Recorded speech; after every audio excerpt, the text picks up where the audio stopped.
leaving black scuff marks behind him as he simultaneously pulls a white sweatshirt over a white undershirt. It's a V-neck and shows the top of a black forest on his chest. If I could, you know I would, I say while checking my email. Of course, there are back-to-back messages from Reuben, a joke I don't bother to read, and an attachment about a new motionless exercise she told me and Gloria about last week that almost had us choking from laughter. She believes almost everything she sees on TV. You just don't want to go, he says, and starts looking through his pockets to make sure he has everything. He doesn't. I know just about all his patterns. Why don't you just come on out and say it? Because it wouldn't be true. I rarely lie, although I'm not always 100% honest. This is one of those times. Then I guess I'll see you on Tuesday, after rush hour. He walks over, presses his palms against my shoulder blades, gives them a little squeeze, bends over, and gives me a peck on the cheek. I don't feel a thing except the scratchy new growth on his face. You have everything, I ask? What if I don't? Would it matter to you? Of course it would matter to me, Isaac. Right before he gets to the door leading to the garage, he turns and looks at me as if he doesn't believe me. Isaac knows we're on shaky ground. I'm seriously beginning to think you might be racist. He's trying to find a button to push. I'm not falling for it. Part of our problem is he's forgotten how to talk to me. He's forgotten how to ask me a question that doesn't put me on the defensive. All those sessions with the marriage counselor, for some of which he played sick or was too busy drilling or hammering, aren't saving us. I'm tired of this war, which is why I'm ready to hold up a white flag. Aren't you supposed to be picking up somebody?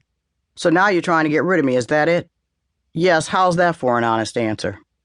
I feel my body stiffen, using the truth to lie. Have a good time, Isaac. Wait a second. Did you remember to make the loan payment? I only ask because he seems to have had a little bout of amnesia off and on in the past 6 or 7 months. It's the cause of brand new friction. I have no idea what he's been doing with his money. It's not gambling, that much I do know. He stays away from the Indian casinos and usually dreads these conventions when they're in Vegas. He thinks gambling is too much of a gamble, because most people lose. That's not really it. Isaac is just too cheap. Yes, I made it. As a matter of fact, I paid too. Thank you, and have a good time, I say, without moving my fingers, which are frozen 2 or 3 inches above the keys. I co-signed for this loan to help him start his business. After it took off, he took over the payments. Unfortunately, I've discovered by default that Isaac isn't as proficient managing his finances as he is at building. To this day, he refuses to hire a bookkeeper, which is one of the reasons his taxes are always late. Good luck on your research, he says, and heads for the garage. He is so disingenuous. He hardly ever watches my shows anymore. For years, he pretended he was interested, but over time, he couldn't even fake it anymore. He thinks my stories show problems that can't be solved, so what's the point? I finally hear the door shut.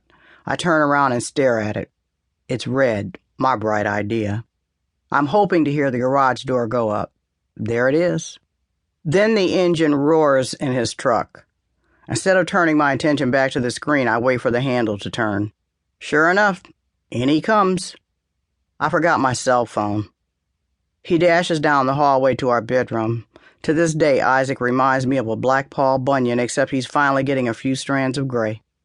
His mustache and goatee look like they've been sprayed with silver dust. He's still sexy as hell, which is a shame, because it doesn't seem to be serving any purpose. I shouldn't dog him too much. Isaac is a good man.